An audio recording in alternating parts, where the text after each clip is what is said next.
I was like, okay, how can I get involved in some sort of marine science something?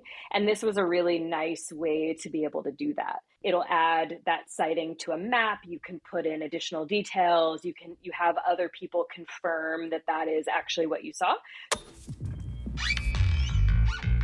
Off Gassing, a scuba podcast with host Nick Hogel.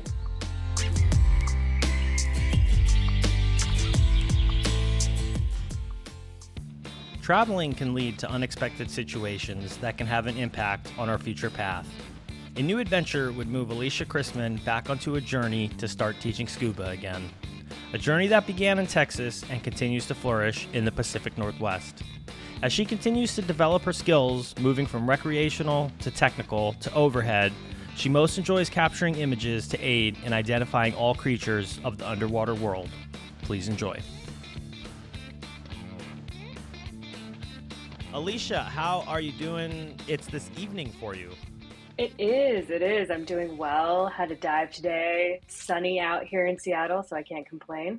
Okay. So I used to live in Orcas Island in the San Juan Islands many years ago. I do miss it though, but I wasn't a diver back then. And I've chatted with some people from the Pacific Northwest, and it's one of those places that I'm just like, man, I really have to get back out there and go diving, because the places, the pictures, the underwater environment just looks absolutely phenomenal. So one of these days I will make it back out. And Seattle in general is just an awesome town. Like the last time I was out there, it was cold. It was winter, but it was a really good time. We stayed kind of right by is it Pike Street Market? Is that what it's called? Mm-hmm. Pike Place Market. Yeah. Pike Place Market. Yeah. But yeah, the so I worked in Orcas Island for a couple summers, and I that's where I felt like my love for food really grew. I always loved food, but the food there was always so good.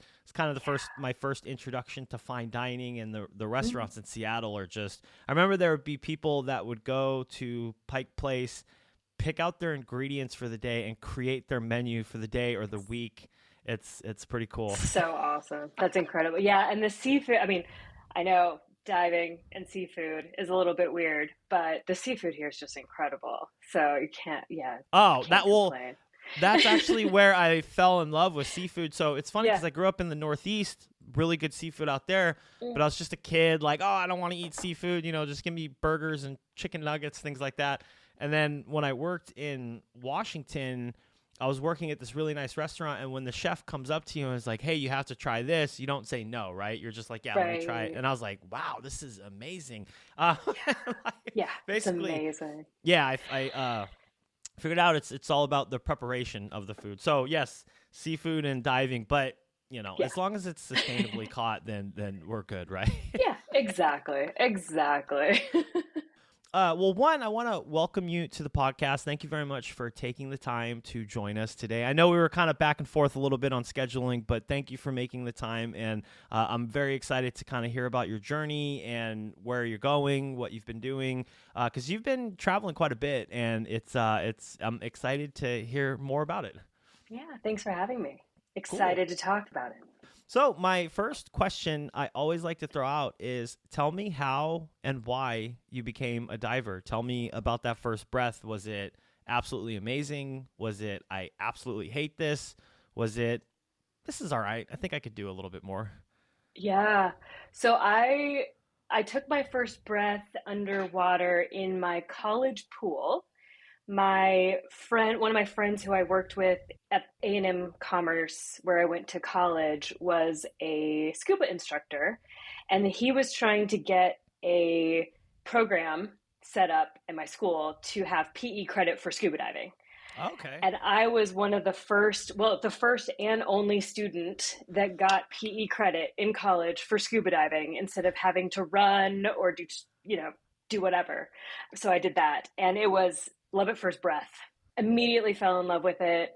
I took the fast track to instructor. I was an instructor within a year, basically at the freshwater lakes and quarries in Dallas, Texas, every weekend, diving out there. Yeah, absolutely fell in love with it. Okay, okay. That's funny. I was just about to ask because I'm really bad with names, and some of my college buddies, that not my actual people that I went to college with, but people that follow a lot of. I mean, obviously Texas football is huge, but I was like A&M. That sounds like Texas. So you went to college in Texas. I went to college in Texas. Yeah, lived most of my life in Texas between Dallas and Houston, and then A&M Commerce is up in the very northeast side of Texas, in the middle of nowhere, right outside of, well, about an hour north of Dallas. And yeah, that's where I went to school and started diving in freshwater, where you can't really see. There's nothing really to see, maybe a catfish or a turtle here and there, but it's like, okay. And yeah, I was out there for the first year pretty much every week, every weekend, training or training people, and traveling to Mexico when I could, because it was a really cheap flight out there, out to Cozumel. And yeah, that was my college experience, basically, was underwater. Oh, that's awesome. That's awesome. Yeah. So I that's funny because most of my training, most of my first year scuba diving was out of the Austin, Texas area. So Oh yeah. Lake Travis, yeah, actually. So I'm based in Malaysia Yeah. now, but we moved out here. I've been living in Austin. I think I moved there in like 2013, and not Austin. Okay. I don't know if you know the area very well, but I was living in Leander. Ended up buying a Okay. Yeah. house in Round Rock. But yeah, so I know exactly what So you're awesome. talking about with the freshwater. Oh, there's a catfish. Oh, there's a rock. you know? Yep. More darkness. Yeah. Really, you get really um, good at navigation. Yep. yes, yes. And Yeah. I would always tell people that, like, hey, because I did the instructor path in Austin, Texas, or in Okay. Texas as well. And I'd always tell people, if you could enjoy this anywhere you go in the world, you're going to absolutely love it. Like, you will fall in love with 100%. it. If you can have a good time here in this low visibility lake, like, when you get out to Yep. the blue, you're gonna fall in love, like, all over again. Yeah, Um, totally. so what brought you from Texas to Seattle? About 10, 15 years later, work did. So when I'm not diving, I am a web designer. And my partner worked at Expedia at the time. And so he was able to come up here. And then I was like, well, I can work anywhere. So we went back to Seattle, or went to Seattle in the first place. And yeah, loved it. Don't want to go back to freshwater if I don't have to.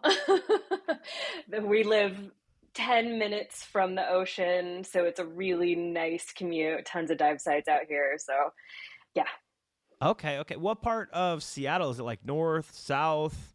it's right. Well, it's called West Seattle, but it's right across from the city. So we take a ferry basically to Pike Place Market if we want to get into the city.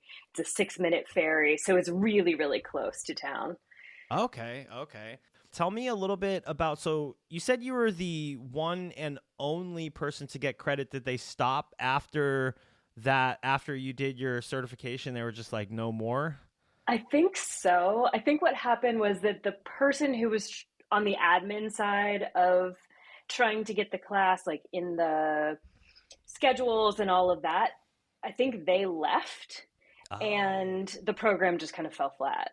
So it might have been me and maybe one or two other people, but it was like one class, and then they weren't able to keep the momentum going. So we all kind of went and worked at a shop in Carrollton, Texas, and just continued to do that instead of trying to keep the college program going. Yeah, yeah. So tell me a little bit about your path through the courses. So, obviously we do that first breath underwater. It's absolutely amazing. You're like, holy cow, I want to become certified. And then when you start going through the process, it's like, okay, there's a lot of information here. There's a lot of skills. I thought I was going to get in the water and just be able to dive. How was that process for you? Did you take to it easy? Did the skills come easy? Were there skills that you kind of held you up? Like, tell me about the whole process from going Ooh. from open water through essentially to dive master to instructor. And then I'll ask my follow-up question after. Yeah.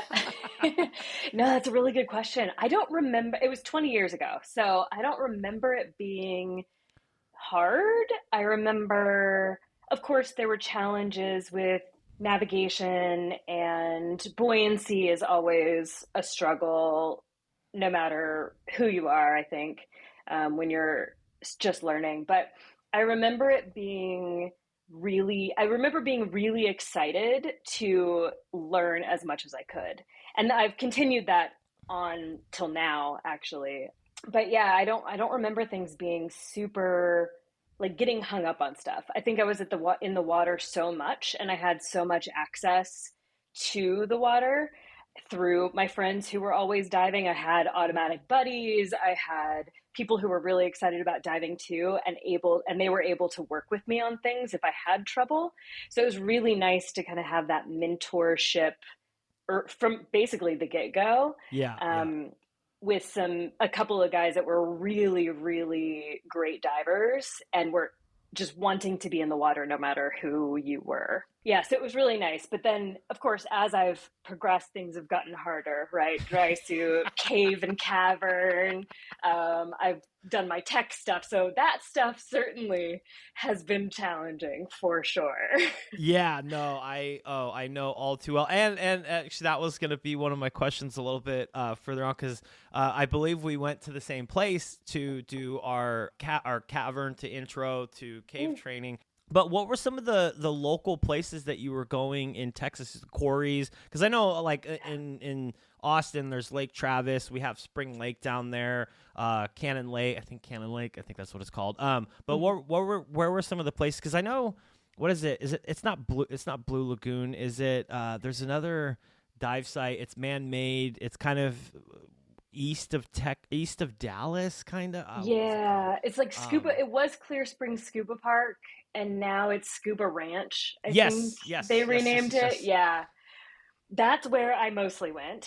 Okay, But okay. then we did all of our deep training in Lake Travis. We would travel down there for the weekend and go camping and all of that. So we were probably in the same places, like at the Yeah. same time, you and I. Blue Lagoon, we would go to. I think there was an Athens scuba park Yes, too yes, around the yes. area. So yeah, we would definitely, Clear Springs or Scuba Ranch was our main place, but we would travel all over Texas, East Texas and South, down to Houston and that sort of thing. Okay, okay. No, that's super funny. So I don't know if you have heard. It's a very sad thing, but Windy Point actually closed down, so there's no longer Oh diving there. And no. I don't know where most of the shops are going, but the shop that I was working with, pretty much, they I think not exclusively, but they basically dive out of Mansfield Dam now, which is quite sad because Windy Point has been there. I mean, that was the place to go diving for years. I mean, Yeah.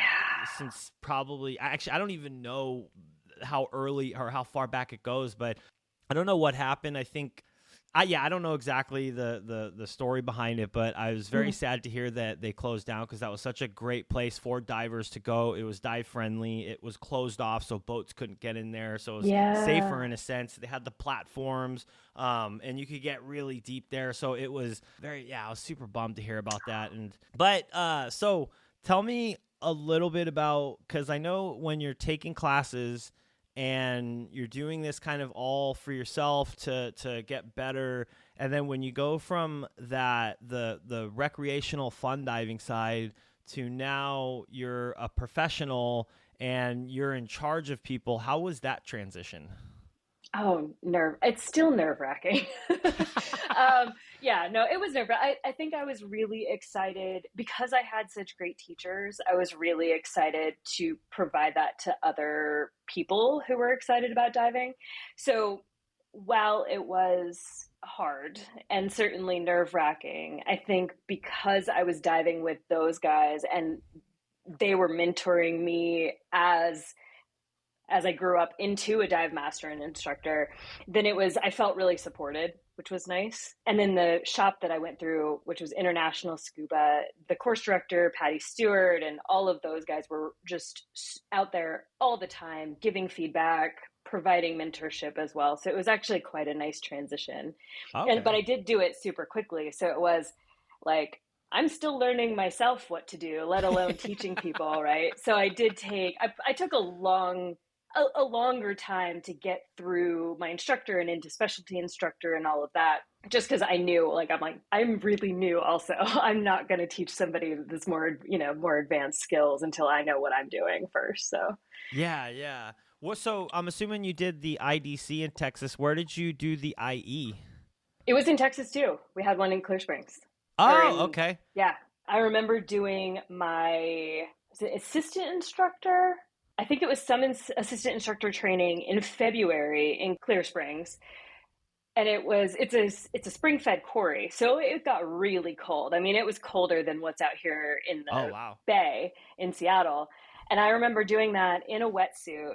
And my instructor, and I get cold really easily, so my course director was like, "Okay, Alicia, you go down first, do all your stuff." There's a whirlwind of skills, a whirlwind of like helping, my fake students, and then she was like, "Okay, now get the hell out of here because you are shivering." That's like my most clear memory of the IE Oh, and that's and funny. and training. Yeah. So I did my IDC in Austin, and then I actually did my IE in Nacogdoches. Oh, Yeah, so it's crazy because Texas is there's such a big dive community there that you wouldn't think that there would be. Kind of yeah. like when you're looking into scuba diving, and you have this picture of clear blue destination, like the clear blue water, these beautiful destinations, and it's like Texas quarries, Texas lakes, tons of diving. Yeah, um, yeah. People are so it, totally okay with the turtles and the bass. Like yeah, it's yeah. Case, bizarre and awesome. no, it really is. So you're still actively teaching. I am, yes. Okay, okay. So tell me, because I know I always feel bad, I guess, depending on who I'm speaking to, because I tell people like Texas, it gets cold there, but Texas is not known for cold weather. Like when I'm speaking to somebody in Europe that's diving, 3 Celsius degree water, just these frigid cold temperatures. I'm like, Texas gets cold, but going from Texas to Seattle, obviously there had to have been a huge transition there, going from like Texas cold to now you're actually in the cold, probably diving with snow on the ground. Tell me a little bit about that. Yeah. So I came here, I guess not really. I knew it was going to be cold, but I didn't realize how cold it was going to be. And I Had you wanted been to in a keep. dry suit before? No, I had Okay, okay. not been in a dry suit. And actually, it took me, it almost broke me a little bit. My first teaching experience here, I was with a shop and I just had kind of inquired, "Hey, do you guys have classes? How do you work?"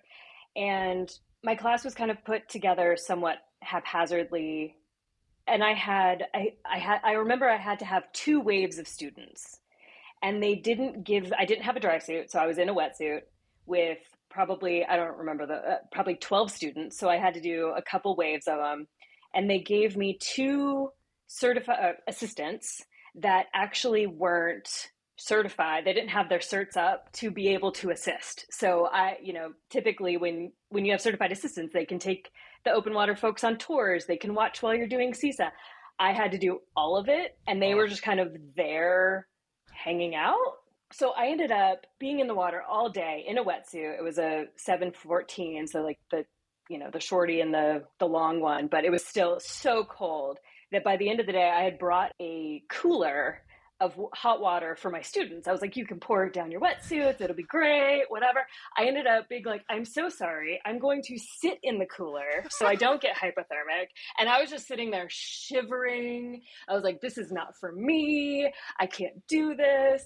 And I was on a break. I took a break then for a good 5, 6 years from oh, wow. teaching, because I was like, "Well, I can't teach here because I don't know dry suit. 2, I don't know that cold water's for me. I'm good. I'll go hiking. I'll do whatever." And then it wasn't until I started traveling more that I was like, "Actually, I do really love teaching. Let me get back into it. Let me get my dry suit certification." And now I'm dry suit certified in it basically 3 to 5 times a week and in the cold, and it's totally fine. So Yeah, it was a struggle at first for sure. it's amazing how proper protection will just go so far. So the first time I got into a dry suit, I was working in Lake Travis. I was working for a dock company on Lake Travis. So we would go around, and right before the start of winter every year, we would go and do a lot of dock inspections where you're basically in the water all day. You're like looking under the docks, making sure everything's good, nothing's broken.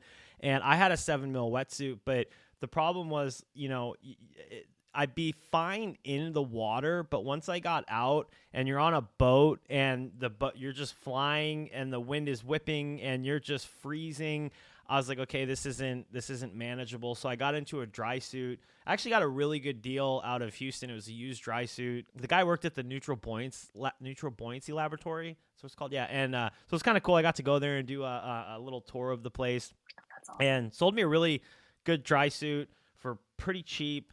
And I got into it and I was like, game changer. This is absolutely Totally. insane. Like, you could layer up underneath. You're not even cold. I mean, you're cold, but it's very different. It's completely different. So you started traveling. Were you going to colder water destinations? Were you going to warmer destinations?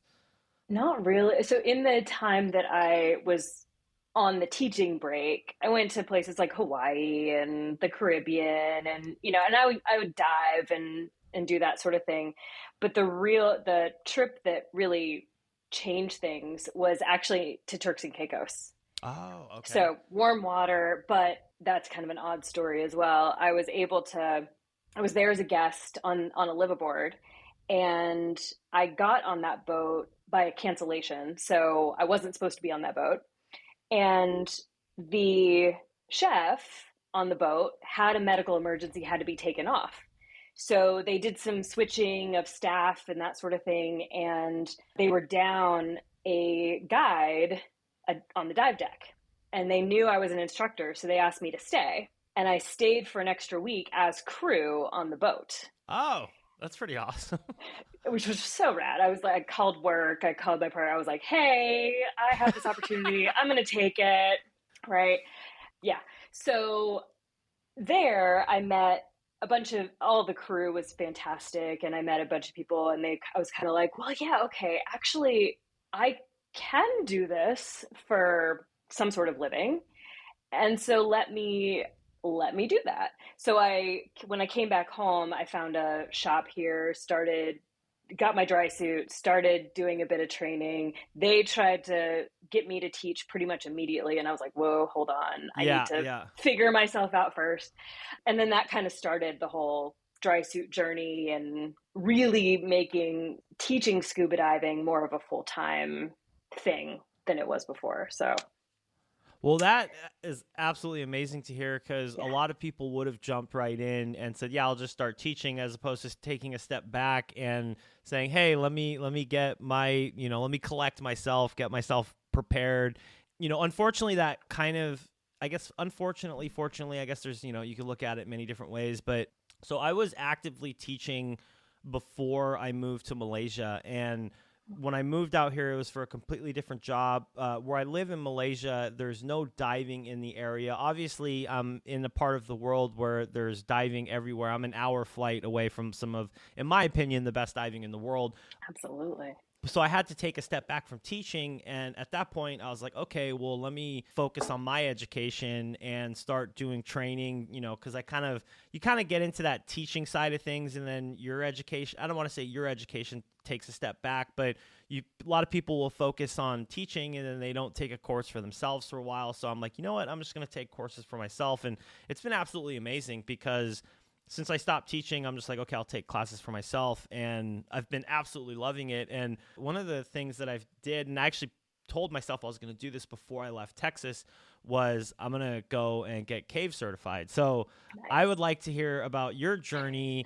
And, obviously being from Texas, I'm assuming you went down to Mexico, dove in the cenotes, or was it kind of like Yep. I'm going here? So tell me about that journey into the cave, why you decided to take that journey. Yeah. So again, right when I was getting certified and teaching a lot in Texas, we would go down to Cozumel and the Yucatan for, 4-day weekend trips every other month, right? So we were down in Mexico a lot. And one of those trips, we ended up taking the ferry over from Cozumel to Playa. or Cancun, and we did the cenotes, and I absolutely loved it. My dad is a geologist, so I've got an affinity for rocks in general, and then rocks and diving. It's pretty an incredible mix. But at that point, I was a poor college kid, so I couldn't do anything about it.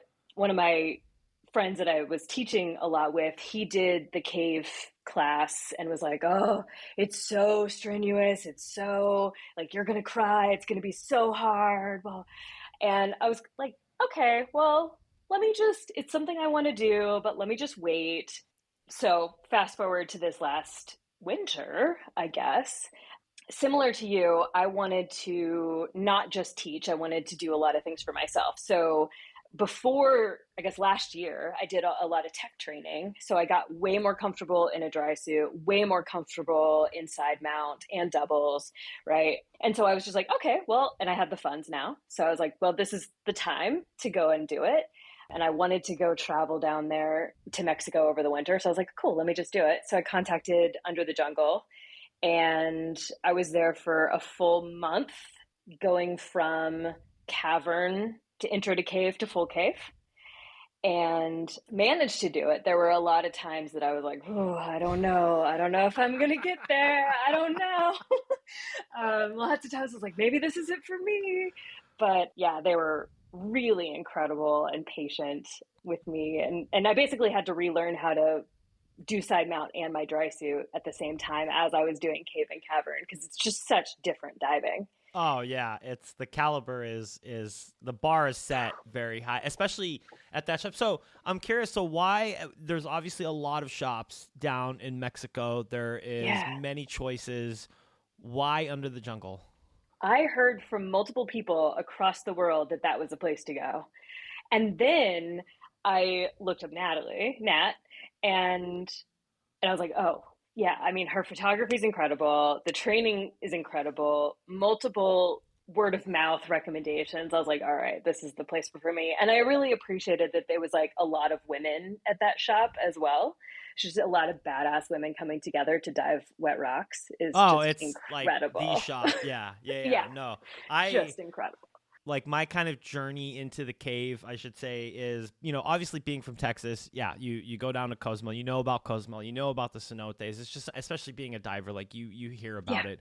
I remember the first time I went down there, I was going down with my girlfriend, and I was obviously a diver at the time, and I was like, yeah, cenotes, like, I want to go and try it, but I would never become a cave diver. That's something I would never do. You get in there, you're like, holy shit, this is amazing. I need to know more. And that was the first time I saw a side mount diver, and I went back to as soon as I saw it, I'm like, that's the coolest thing I've ever seen. Like, I want to do that. Went back to Texas, kind of figured out how I was going to become a side mount diver. Like a lot of other people, I started listening to Speaking Side Mount with Steve Davis, and literally the episode with Natalie came on, and when that episode was I think even halfway through the episode, I'm like, that's where I want to go train side mount. Like, I need to yeah, go there. Went down there, I did my side mount course, which, yeah, it's game changer. Like, it's the caliber is high, the bar is high. They're not letting things slide. It was no, absolutely amazing. Like, I felt like I learned so much, and that was I guess that would be my kind of first step into the technical world, to where I knew how to side mount. I was side mount diving in Lake Travis, but now I have an overhead. You're really learning from a shop that really just sets the bar high, and it was tough. It was super tough. Like the side, yeah. I think they have it scheduled for like 4 or 5 days minimum. I think my course took like 6 days just because I needed Oh, the extra sick. time, and I left that class. Aria was my instructor. Like, holy shit, I'm so much a better diver after this, and I have like a good base. And unfortunately, it took me a couple years to go back, and then I went last year to do same thing. I was like, okay, I'm spending a month in Mexico. I think it was a total of like 6-7 weeks I spent down there. Nice. Where I did my I did the cavern intro, full cave. I did full cave with Vince. Who did you do your full cave with? I did everything with Lily. Awesome. Yeah. Yeah, so I had Aria for my cavern and intro, and then full cave I did with Vince, and yeah, it was such an awesome time. Like, I can't wait to go back. Like, that shop, Same. just absolutely amazing. And I know, like I said, not to, there's nothing bad about other shops, because there's a lot of good shops down there. There's some amazing world-class shops out there. Absolutely. But I just knew as soon as I saw Under the Jungle, I'm like, this is the shop for me. This is the one that I want to go to. And still have the sticker on my computer. I actually got a photo of that Nat took of, I have mine on my water bottle. but I have the photo because she has all her pictures on the wall in the shop. I bought one of the photos. It's of Vince looking into one of the holes that they drilled for the train. Such an epic photo that just says so much. So epic. Yeah, I absolutely loved it. Well, let me ask you this, because I know because I had a heavy recreational background. I was completely fine with doing the recreational thing, kind of stumbled into the technical side of it. Obviously, there's challenges. Obviously, it's a kind of a different caliber you're setting for yourself for diving. Tell me about that transition. Was it something easy? Was it something that you had to work for? I know for me, I had to work for it. It was not an easy task getting into that sort of diving. Yeah. So I stumbled into it, actually. So I went to a liveaboard. Again, for some reason, all of this happens on liveaboards. My life completely changes on a liveaboard. I went on a liveaboard in the Philippines to Malapascua, and it was recreational diving. I went by myself.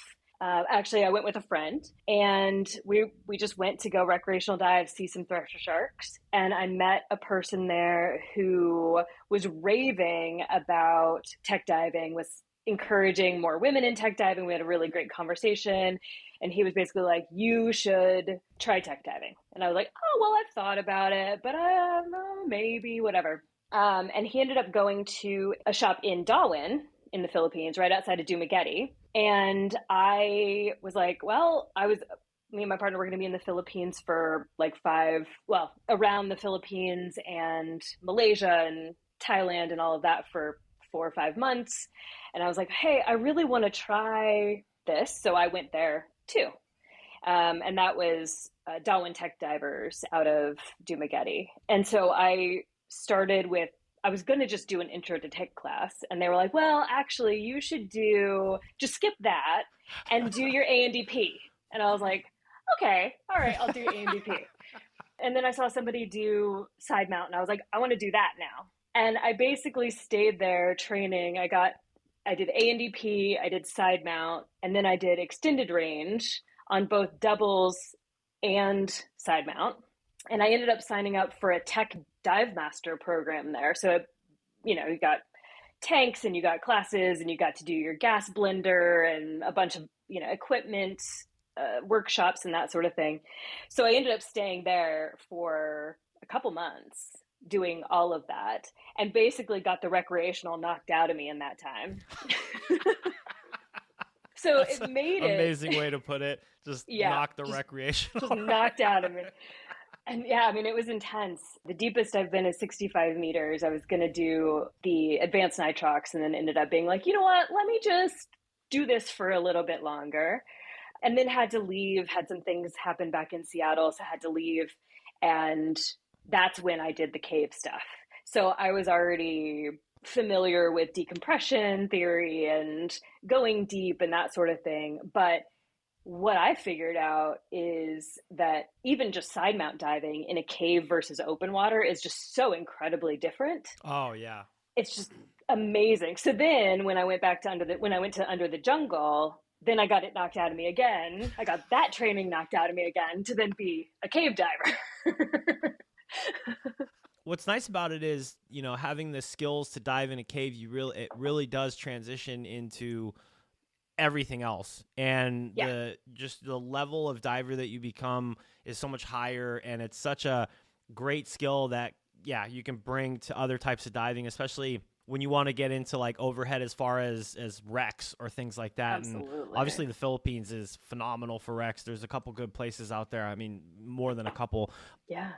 So going back, or you get the recreational knocked out of you, and it's funny because I had this happen to me last year. So because I dove mostly in a side mount configuration, I think a couple times I was in back mount doubles, and then it was at the end of the kind of close to the end of the year last year. it was the first time in it felt like forever where I jumped back into a single tank configuration. Was that like a Mhm. weird transition for you to get back like, oh, we're just one tank? Like what's going Yeah, on here? absolutely. It was so weird. And it makes me it's so freeing, but at the same time, it makes me feel like I'm losing my skills. I was actually thinking about that this morning. 'Cause I went fun diving this morning and I was like, should I do side mount? Maybe I should do side mount just so I don't lose all of that training and all of that goodness by being on a single tank. And also teaching recreationally, you have to, like, you turn differently, and I have to be very cognizant of not just looking over my shoulder and actually doing a helicopter turn to practice, right? I have to be very intentional about not losing those skills when I'm on a single tank and when I'm teaching recreational. Yeah, no, and it's such a balance too because I definitely feel that there's a lot of technical skills that you can you can implement in a recreational course, but you almost don't want to do too much because recreate. You know, it's there's a balance that needs to be there to where it's like, okay, you want to teach them these technical skills, but at the same time, like you don't want to make it so overbearing for this recreational student that just wants to learn how to fun dive. It's like, okay, here are the skills, but you know, this is maybe what you can strive to be or something like that. It's kind Yeah. of a tough balance, but I will say this though, because just traveling from Malaysia to Texas to Mexico, a couple times to Indonesia with all the just different gear that you need to side mount dive or back mount doubles. When I was like, okay, we're just doing a fun single tank recreational trip. Oh my God, I was so pumped because Yeah. literally my bag there's like nothing in my bag. I'm like, really? This is all I'm bringing? Totally. Yeah, I was traveling. I ended up going to the Philippines to get my tech instructor I guess in March or April. And I brought three different complete setups to the Philippines: back mount doubles, side mount, and my recreational rig, because I was like, oh, I don't know if I'm going to be teaching that. So I'm really excited for the next round of travel that's just going to be very focused on one configuration because it is a ton of gear, so Oh, much gear. it's insane. And so another question I wanted to ask you, because your pictures are phenomenal, and I wanted to kind of go into that a little bit. That's the thing that kind of scares me about getting into underwater photography, because now it's like, okay, now I have all this technical gear I have to bring. Now there's all this photography stuff I have to bring.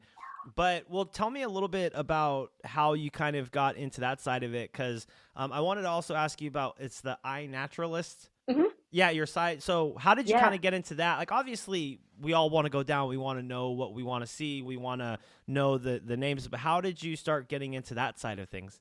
Yeah, so photography has always been something that I like to do, even topside. And I call it dry photography. That's what I do.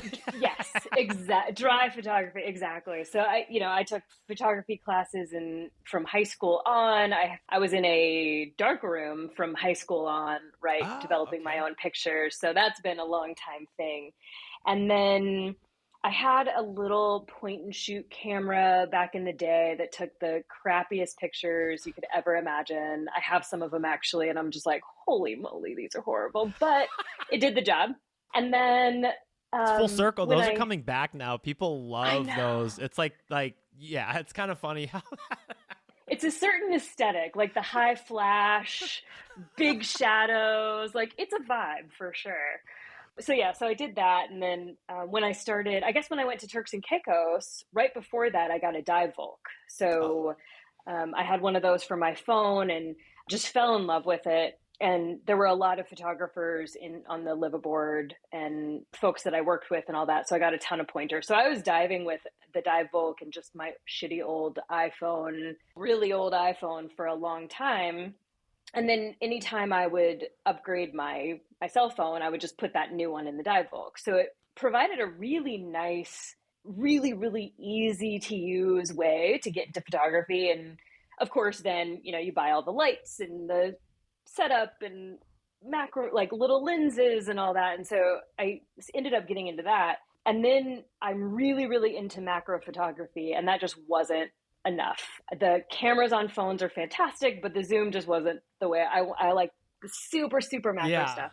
So then I was actually gifted my most recent camera from a good friend. And now I'm trying to relearn all of the actual camera settings and, ISO and that sort of thing, f-stops and all that. And trying to get back into the more traditional film from the smartphone thing.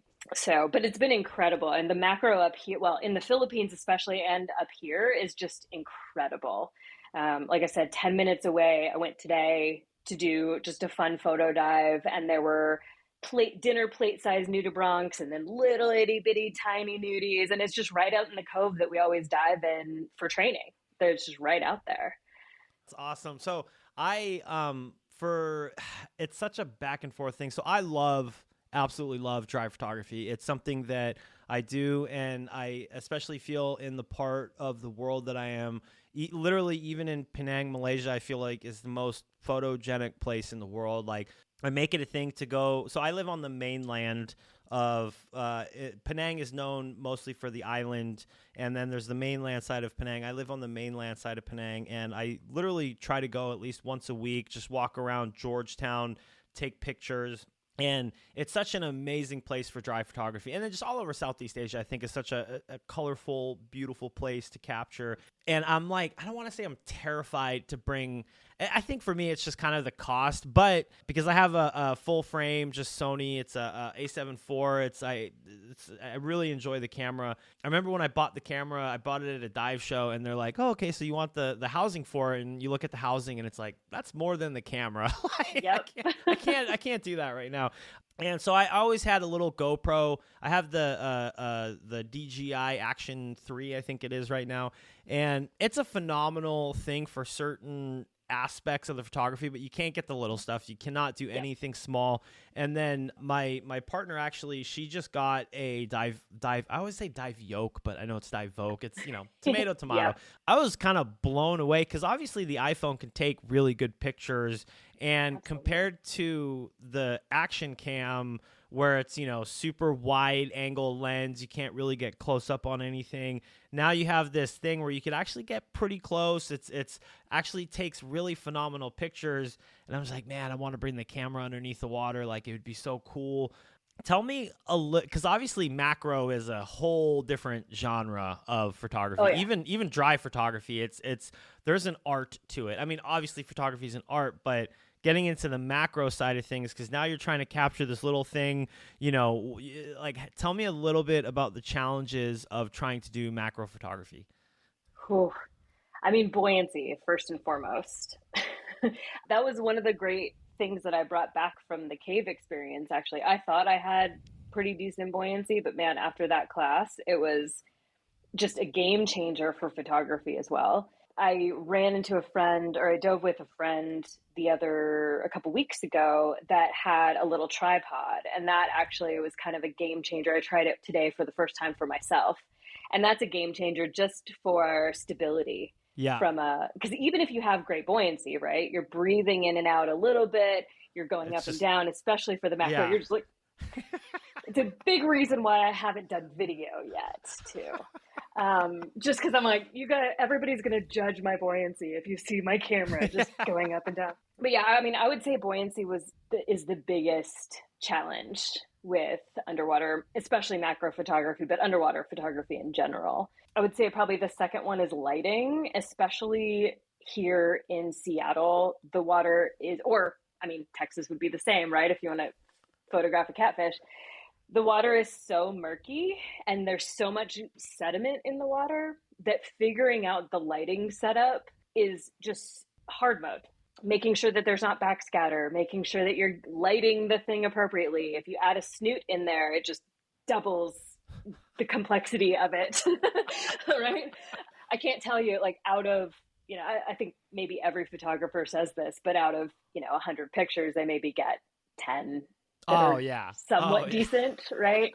And that's in warm water. In cold water, it's maybe like 2 or 3, maybe five on a good day that are somewhat okay. So I was chatting with someone the other day about, because there was this, I can't remember the actual picture, but it was just this amazing shot. I can't remember if it was underwater or maybe something jumping out of the water. And they're like, how do they find the moment to capture that one thing? And I was explaining, I'm like, dude, if you looked at that person's file, that's probably one of like 500 photos where they just like it, not spray and pray, but literally, I'm like, they probably captured, they just hit the shutter button. It's like, Exactly. they The got burst. yeah, the one perfect photo out of the 500 that they took. And I'm like, yeah, you never see all the bad stuff. It's just all the good stuff. I mean, the literal definition of social media. But Yeah. Yeah, um, exactly. so a question that I have is your iNaturalist, which is actually something I'd heard about before. And then as I was kind of looking through your profile, I was like, oh, this is something that's kind of cool. When you capture something, you see something cool, you're like, I want to go take a picture of that. And most of the time, do you have an idea of what it is? Or if you don't, you're like, oh, what is this? I got a cool picture of it. How are you searching to find out exactly what it is?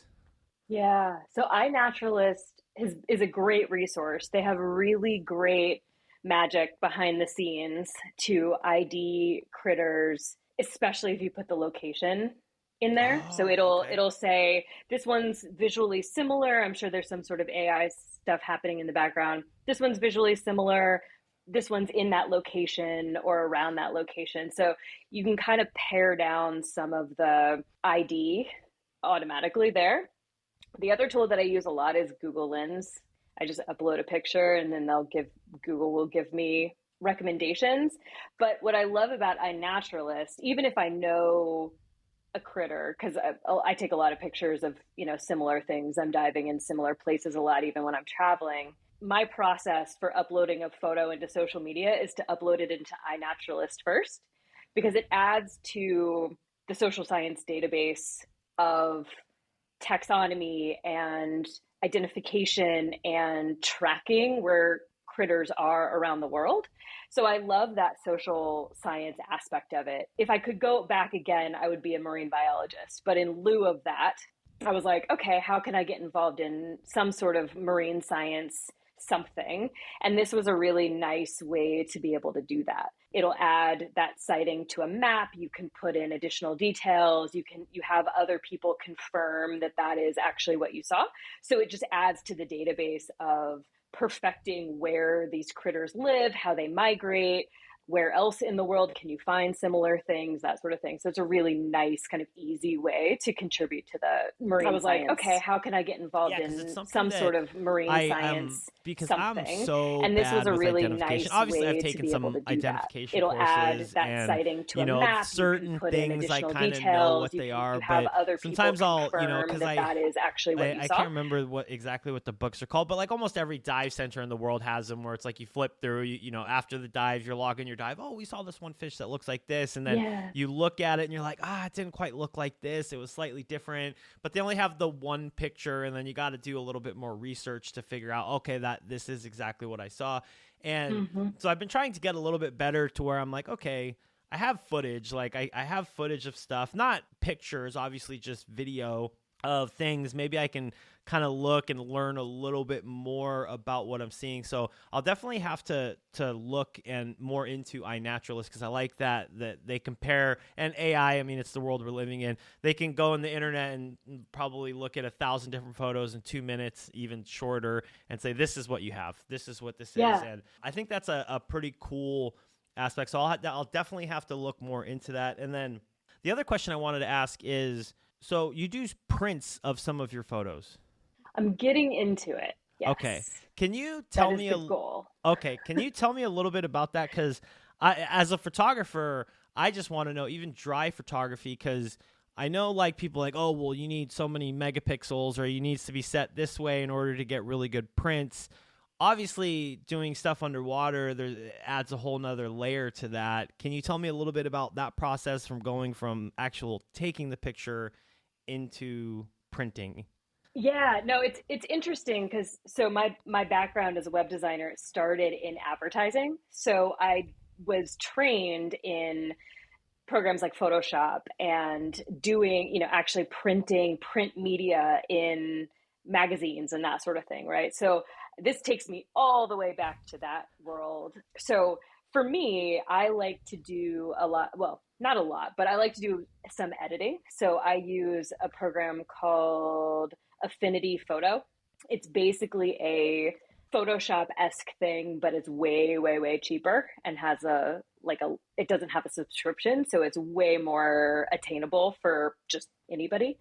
There's a lot of folks that use like Lightroom and that sort of thing to edit as well. And I know there's a pretty good Lightroom app. I haven't used it, but I know it does the magic of removing backscatter.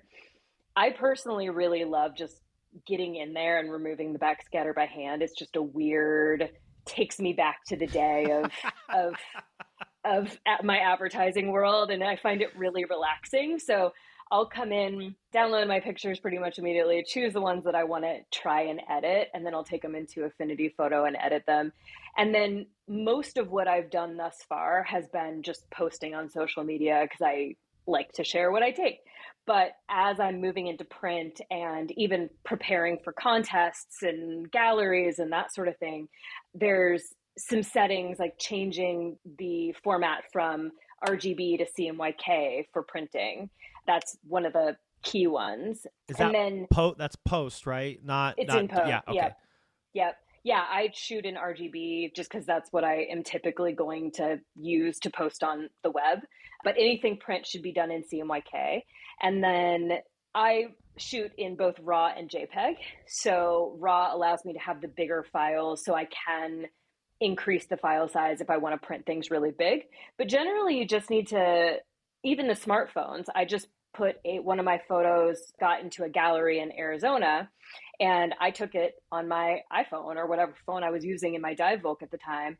And I just upped the DPI. It's basically the pixel density of the photo. And sometimes if it's too low res, there's a little bit of pixelation, but for the phones these days take such good quality, like we talked about, it's like you can up that DPI and there's really no issues. I wouldn't be able to print super large posters, but for something that's, paper 8.5 by 11 size, it's no big deal. Those are really the only things you have to do to print. Past that, for me, what I'm trying to figure out is, okay, how am I going to sell my prints? What formats? Do I want to print on metal versus acrylic versus paper? Those types of things that are a bit more advanced. But just for printing every day on paper, those are really the only two things that I would recommend.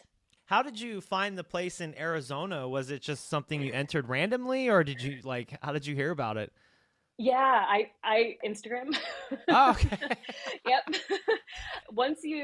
I was looking for photo contests or, things like that, like Scuba Diver Magazine has one, the Ocean Photographer of the Year has one, a yearly contest. And then the Instagram algorithm started just feeding them to me. So this gallery, the theme was actually blue. It wasn't ocean related at all. The theme was blue, and I was like, I've got a bunch of blue photos because I take underwater pictures. So I entered 10 and one got in, and I think it's still in. The show is still going on in Tucson until the end of the month. So that's so awesome. And so when they selected that one, did you have to send them a print? No, they printed it for me, but I had to send them a photo that was CMYK formatted, that was the correct DPI. So I did some of that stuff, and then they actually printed it, they matted it, they framed it. It's incredible looking. They did a really great job on it. That is awesome. Yeah, because I'm such a baby photographer, and I have kind of been starting to look into that on like, okay, well, obviously everybody feels, well, I feel like I can take a good photo here and there, right? I don't think it's I'm not the best artist out there, but I'm like, I should try to look into maybe entering some stuff into contests and things like that. Yeah. So I'll have to pick your brain a little bit more, maybe off camera or off recording. Yeah. But just the last couple questions for you before I let you go. So any big trips planned? Non-diving trip, I am going to Nepal to hike to Everest Base Camp. And then I'm hoping to take the smallest amount of dive gear I can and then train around India and do some diving on the Indian coast. I've heard it's Okay. incredible. So that'll be awesome. And then I'm going to the Maldives in April. Okay. So those Cool. are the Cool. most recent. There might be maybe another Philippines trip, maybe Bonaire. We'll see. There's some things in the works for sure. Cool. If you, I know a great person out in India who's kind of bringing up the technical world out there. I met her in Indonesia in Ahmed, and she was doing to become a technical instructor or doing a crossover, I believe. Okay. But she's doing some cool stuff in India. I'll have to send you her info. I Please. think she would be a great person to link up with. That would be amazing. And definitely, you'll have to come out to Indonesia because I'm starting to kind of work with a company out there to do something. I don't know if you've heard of Bira Indonesia, but you'll definitely have to check it out. I think there is small stuff, obviously. I think there's always small stuff in the ocean, but there's some bigger stuff too. So I think it'd be a great place to come out and put those photography skills to the test. Not to the test, but to use. We'll say that. Yeah. Indonesia And is definitely on my bucket list. So oh, whenever I go places, I try and not just go there, especially if it's on the other side of the world. So yeah, Indonesia, Palau, Guam, French Polynesia, all of that is on my bucket list for sure. and it's So crazy many too places. because yeah, I was gonna say the list it never gets shorter, it only gets longer because every Yep. time, especially if you get into the cold water diving, then the list just goes on and on. And now you have Yeah. overhead, cold. It's just a never ending list to where, but it's always something to look forward to, right? Yeah, absolutely. So usually I have one question, but I'm gonna ask two questions if that's okay. Okay. For Yeah. the advice question. So the first question that I have, I always like to end on an advice question.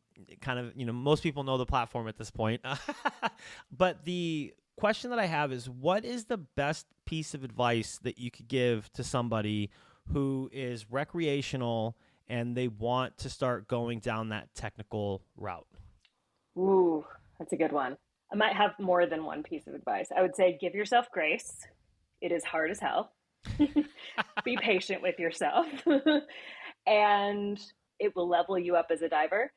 So, any struggles, any tears, because will likely be many, are only a mechanism to make you that much better. And then I would also say that day 3, from what I've seen on the all tech diving classes, day 3 is the hardest. If you can get past day 3, you're probably golden. I love it. I love it. That's solid, sound advice. And then my last advice question is, somebody who has made that transition from kind of warmer waters to where you're going into colder waters, that is obviously could be a very challenging, like you even said, make or break point for some people.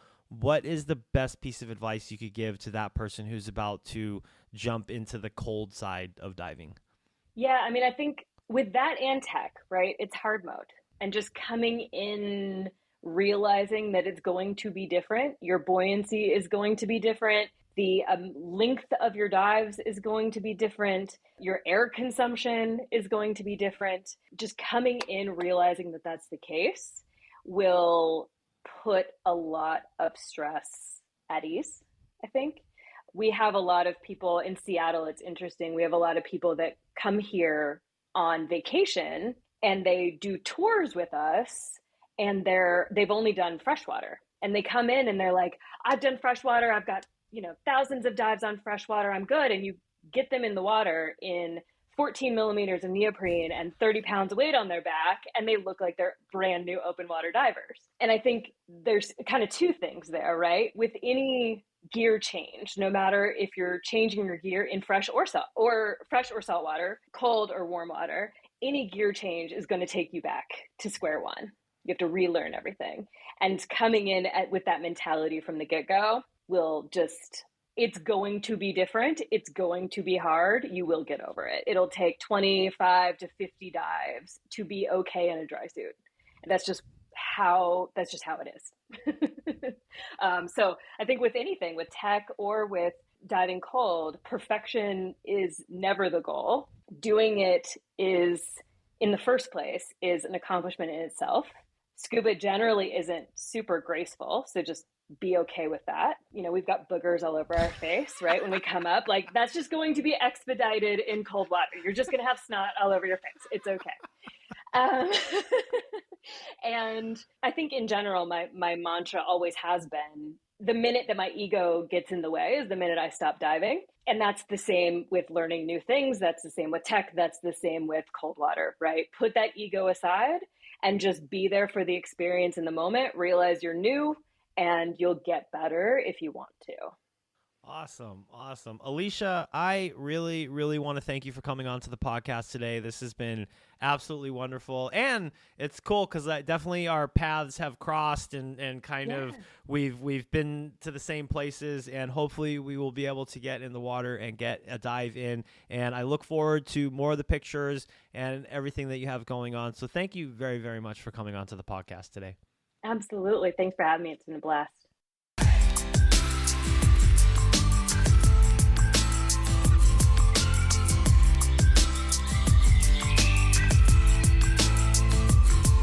Off-gassing, a scuba podcast.